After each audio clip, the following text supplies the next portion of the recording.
Leipzig, Germany, November 1923. Two neighbors. One is a concert pianist. 15 years of training performed at the Gewandhaus. Recordings sold across Europe. The other is a plumber who learned his trade at 16 from an uncle who never finished school. Today, the pianist is begging for bread. The plumber is eating 3 meals. Most people think that's a story about blue-collar versus white-collar work. It isn't. The conventional belief goes like this. Get educated, get credentialed, climb high enough, and economic storms won't touch you. The higher your degree, the safer your floor.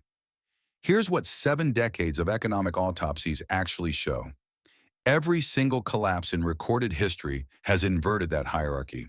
Doctors driving taxis, engineers washing cars, PhDs trading cigarettes for potatoes. But here's the part nobody tells you. Buried deep in labor market forensics from Weimar Germany to Venezuela, the skills that actually survived aren't the ones you'd expect. And one of them isn't even a trade. Picture a mechanic's garage in Buenos Aires, December 2001. Argentina has just defaulted on $93 billion in sovereign debt, the largest default in history at the time. Banks are frozen. Cash machines are empty. The peso is about to be unpegged from the dollar and lose 60% of its value overnight. Middle-class families are banging pots in the streets. The mechanic doesn't stop working. His name isn't important. What's important is what happened to his income. Before the crisis, he charged 50 pesos per hour. After the devaluation, he charged 50 pesos per hour. The nominal number was the same. But in dollar terms, his services had become dramatically cheaper and demand exploded. Argentines who had been trading in their cars for new models every 3 years suddenly needed those same cars to last another decade. The mechanic who could make a 1995 Renault run another 100,000 km was no longer a commodity. He was essential infrastructure. This is the first law of collapse economics, and it is ironclad. When people can no longer afford to replace things, the person who can repair them becomes a critical node in the survival economy. The data from NBER working papers on the 2001 to 2002 Argentine crisis confirms the pattern. Formal employment in finance, retail, and professional services collapsed. Skilled trades, mechanics, electricians, plumbers, metalworkers saw employment hold. And in many cases, real wages in the informal economy actually increased because supply contracted faster than demand. The Argentine automotive repair sector processed an estimated 30% more vehicles in 2002 than in 2000. Despite the economic carnage, the same forensic signature appears in every collapse. Weimar Germany 1921 to 1923 as the mark fell from 75 per US dollar to 4.2 trillion per dollar. Institutional employment, clerks, accountants, bureaucrats, became economically worthless faster than the currency itself. But the skilled tradespeople who maintained the physical infrastructure of daily life operated in a parallel barter economy that the hyperinflation couldn't fully reach. A plumber in Berlin in 1923 wasn't paid in marks. He was paid in coal, bread, sausage, firewood. His skills bypassed the dying monetary system entirely and plugged directly into the real economy of survival goods. Cuba's special period, 1993. The Soviet Union had collapsed 2 years earlier. Cuba lost 80% of its oil imports and 85% of its trade overnight. GDP contracted 34%. The formal economy froze, but mechanics and repair workers operating in the informal economy found themselves in extraordinary demand because the government couldn't import new equipment and the old Soviet machinery needed to keep running. A Cuban mechanic who could fabricate replacement parts from scrap metal became more valuable to the state than a university-trained economist. Here's why this matters to the larger picture. Repair skills are anti-fragile. Most skills lose value during economic contraction. They are correlated with prosperity, but repair skills invert. The worse things get, the more broken things accumulate, and the more desperately people need someone who can fix them. You are not riding the economic cycle. You are counter-cycling it. In financial terms, repair skill is a long position on economic dysfunction, and dysfunction is always available. The Bureau of Labor Statistics data through 2024 shows this isn't just historical. HVAC mechanics and installers are projected to grow at 8% through 2034, roughly 80,000 openings per year. Electricians at 9%, around 81,000 annually. Solar photovoltaic installers at 48% over the next decade. These aren't growth industries in the conventional sense. They are resilience industries. They thrive because the infrastructure they maintain cannot be outsourced, automated away in the field, or replaced by a cheaper digital alternative. The pipe is either fixed or it isn't. Here's the one they never put in the economics textbooks. Buenos Aires, October 2011. On the corner of Florida Street and Laval, men stand on the sidewalk whispering one word to passing pedestrians: cambio, exchange.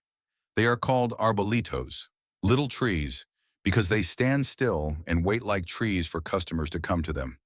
They are the informal dollar traders of Argentina, operating in defiance of government currency controls. They buy US dollars at the black market rate and sell at a premium. The spread between the official rate and the black market rate, called the blue dollar, sometimes exceeded 60%. These men weren't educated. Many had no formal qualifications. What they had was something far more dangerous: the ability to read price differentials between two parallel monetary systems in real time and arbitrage the gap. They were practicing the oldest and most lethal financial skill in human history. Every economic collapse creates a dual monetary reality: the official system, dying, state-enforced, visible, and the real system, informal, adaptive, parallel. The gap between them is where fortunes are made and lost. And the person who can fluently operate in both, who understands the exchange rate between the collapsing currency and whatever real store of value has replaced it, holds a form of power that no hyperinflation can destroy. This is what I call the monetary translation skill, and the historical forensics on it are staggering. Weimar Germany produced its most famous beneficiaries, and they were not, as popular history often implies, foreigners buying German assets cheaply. The earliest and most consistent winners were German currency brokers operating in the gray market. Individuals who understood the exchange mechanics between the mark and the foreign currencies that were replacing it as real stores of value. These brokers facilitated transactions between ordinary Germans desperate to convert their disintegrating savings and the emerging parallel currency economy. The Reichsbank couldn't stop them because stopping them would have meant stopping commerce entirely. Lebanon, 2019 to 2023. The Lebanese pound collapsed from 1,500 to the dollar to 89,000 to the dollar. The entire banking system froze. An entire middle class was financially annihilated. But throughout that collapse, Saraf operators, informal currency exchange brokers deeply embedded in Lebanese commercial culture, continued functioning. They were the capillaries of the economy when the arteries had hardened. People who understood how to facilitate exchange between the dying pound and the dollar economy didn't just survive, they became indispensable. Zimbabwe, 2007 to 2009. The official currency was imploding so fast that the government was printing $100 trillion notes. But the informal economy didn't stop. It reorganized around the US dollar, South African rand, and commodity barter. The people who acted as translation nodes between these parallel systems, who could price a transaction in multiple simultaneous currencies, who understood what a bond note was worth versus a greenback, were the lubricant that kept commerce from seizing entirely. Venezuela, 2016 to present. The Believer collapse created an entire informal economy of Forex operators, individuals who could facilitate transactions between the official Believer rate, the black market dollar rate, and the USDT stablecoin transactions that became increasingly common as the crisis deepened. According to World Bank data on Venezuelan economic informalization, by 2021, approximately 65% of all transactions in Venezuela were being conducted in foreign currency, primarily dollars. The informal operators who enabled this shift were not speculators. They were the people who kept the economy breathing. Here is the deeper mechanism. When a currency collapses, what is actually happening is that the official price signal, the system through which an economy communicates value, is being destroyed. Prices expressed in the dying currency become noise, not signal. But humans still need to coordinate economic activity. They still need to buy food and pay rent and compensate labor. What they desperately need is someone who can translate between the dying signal and the emerging one. That translation function, understanding price across monetary regimes, is the most valuable skill in the collapse economy. This is why Ray Dalio, in his study of the changing world order, identifies what he calls the last stage of reserve currency decline, not as a moment of sudden rupture, but as a period of accelerating monetary fragmentation. In every historical case he examined, the Dutch guilder, the British pound sterling, the pre-war German mark, there was an intermediate period in which multiple currencies competed for dominance within the same economy. The people who could read and operate across that fragmentation captured disproportionate value. The skill isn't illegal. The knowledge isn't secret. What makes it rare is that almost nobody studies it before they need it. If you can understand how prices are being set in a parallel monetary system, if you can read the real exchange rate between whatever is dying and whatever is replacing it, and if you can facilitate that exchange for others, you're not just surviving a collapse. You are providing the most critical infrastructure that any collapsing economy possesses. Moscow suburbs, summer 1992. The Soviet Union has been dead for 8 months. Shop shelves are empty. Inflation is running at 2,600% annually. Pensions are vaporizing. And yet 71% of Russian households have a dacha, a small plot of land, usually outside the city, and they know how to use it. By 1992, dachas were producing 92% of Russia's potato crop, 77% of its vegetables, 87% of its berries and fruit, 59% of its meat, and 49% of its milk. Households representing perhaps 3% of arable land were producing more than half of the country's food supply on plots averaging between 600 and 500 square meters. Russia did not experience a famine after the Soviet collapse. The reason is almost entirely attributable to the preservation of household food production knowledge across generations of Soviet citizens. The knowledge of how to plant, harvest, preserve, and store food. Knowledge that the state had never managed to fully extinguish despite decades of collectivized agriculture, constituted the most important national food security asset in Russian history. You cannot confiscate agricultural knowledge. You cannot inflate away the ability to grow potatoes. You cannot freeze a bank account that holds fermentation skills. But here's the distinction that history makes clear, and it's one that most people miss entirely. It wasn't the ownership of land that protected Russian families in 1992. It was the knowledge of food production and preservation. Academic economists and urban professionals who acquired dachas as status symbols in the 1980s but had never learned to actually farm were no better protected than their urban neighbors. The soil was there, the seeds were available, but the knowledge of when to plant, how to manage pests without chemical inputs that had disappeared from shelves, how to can vegetables without botulism, how to cold store root vegetables through a Russian winter. That was the survival variable. This same forensic signature appears in Argentina, 2001 to 2002, when the formal economy imploded, a remarkable economic phenomenon emerged. The truc, a national barter network that at its peak involved 6 million Argentines trading goods and services using locally printed credits.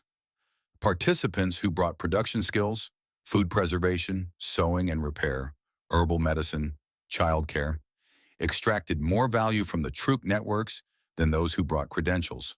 A woman who could teach others to make and preserve food commanded exchange value in the truc that no professional credential could match. The knowledge was the currency. The NBER working papers on food security during economic crisis consistently show that households with active food production knowledge, not just ownership of land but actual practice skill, demonstrate substantially higher economic resilience across multiple collapse scenarios. They are less exposed to food price inflation, less dependent on currency stability for caloric intake, and better positioned to participate in barter economies when formal markets contract. This is more relevant than it has ever been. As of 2024, the global food system is running on extraordinary complexity. 75% of global food calories come from only 12 plants and 5 animals.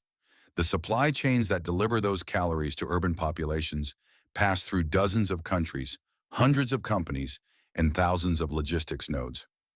The 2020 to 2021 supply chain disruptions showed how quickly those chains can break. The knowledge of how to produce, preserve, and distribute food locally, knowledge that was universal 2 generations ago and is now vanishingly rare, is quietly becoming the most undervalued form of human capital on Earth.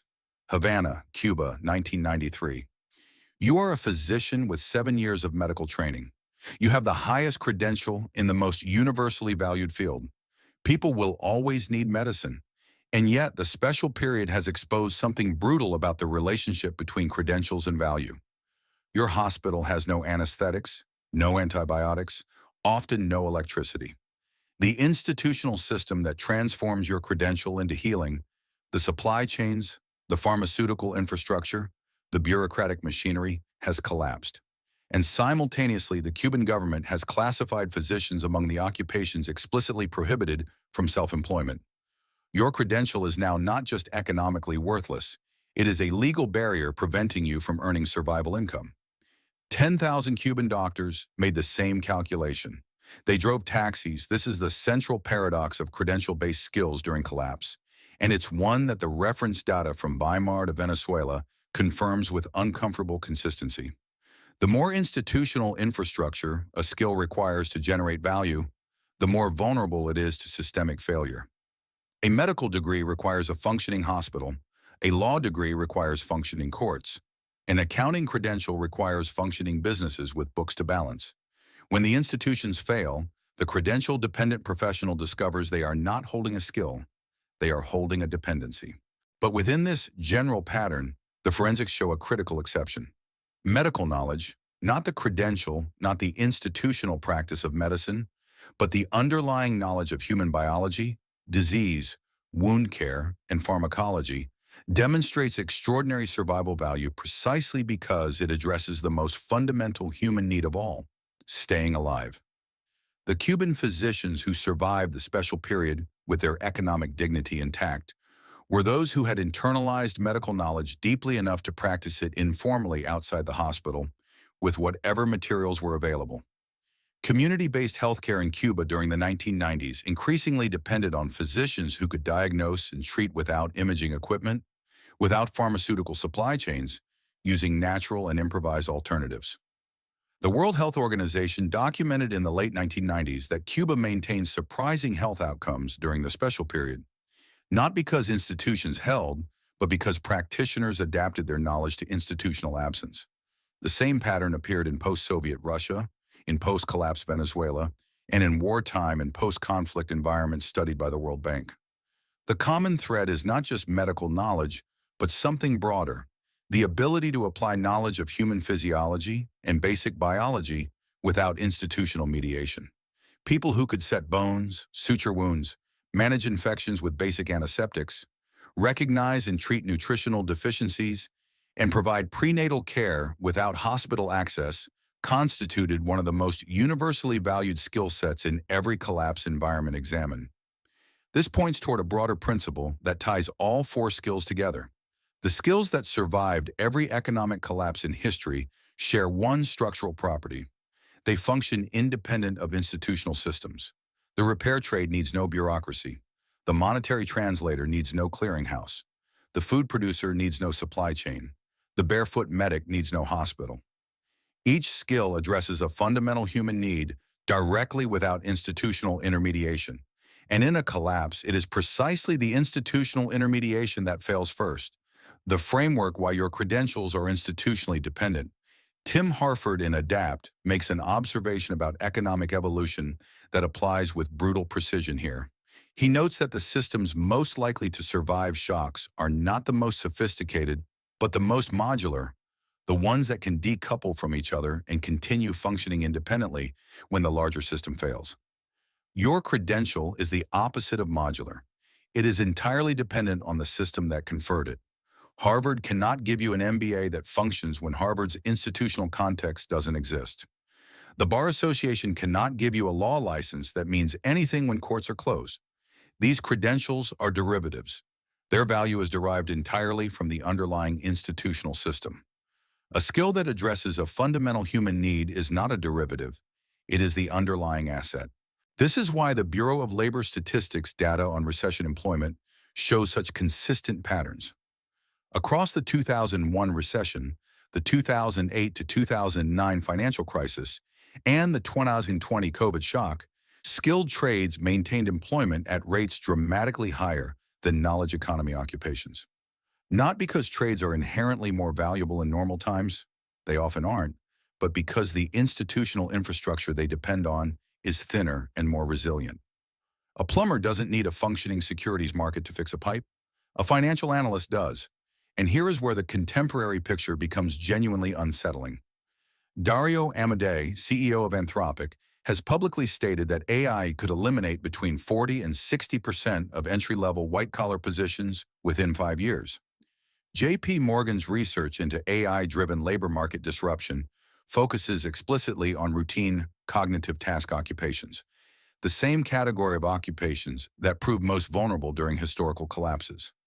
The credential-dependent knowledge worker faces a simultaneous threat from two directions: technological displacement in stable conditions and institutional dependency during systemic failure. The most resilient portfolio of human capital is not the one that maximizes income in stable times. It is the one that retains exchange value across the widest range of systemic conditions. Here is what history has actually been trying to tell you. Every collapse you've studied, from the Roman debasement of the denarius to Weimar wheelbarrows to the Lebanese banking freeze, follows the same sequence. Institutions fail, credentials evaporate, and the people who retain economic dignity are the ones whose skills address fundamental human needs without requiring the failed system to function. The repair trade is not the backup plan. For most of human history, it was the primary plan. The monetary translation skill is not speculation. It is the economic infrastructure of every transition period between monetary regimes. Food production knowledge is not survivalism. It is the most reliable form of food security ever demonstrated in economic history. Medical knowledge that functions without hospitals is not alternative medicine. It is medicine practiced by the vast majority of humanity for the vast majority of human history. You came into this video thinking about which skills are recession-proof. The real question is, which skills are institution-proof? The answer has been the same for 2,000 years across every continent, in every language, in every monetary regime. It has been demonstrated by Russian Dhaka farmers, Argentine mechanics, Cuban physicians, Weimar carpenters, Lebanese currency brokers, and Venezuelan Uber drivers with engineering degrees who figured it out the hard way. The skills that survive every economic collapse are the skills that never needed the institutions to begin with. History didn't teach this in school, but it's been teaching it everywhere else. If this story changed how you view the stability of your own career and the value of real-world skills, please subscribe and like the channel. We are excavating the history they tried to bury to help you build a more resilient future. The next treasure of insight will be uncovered soon.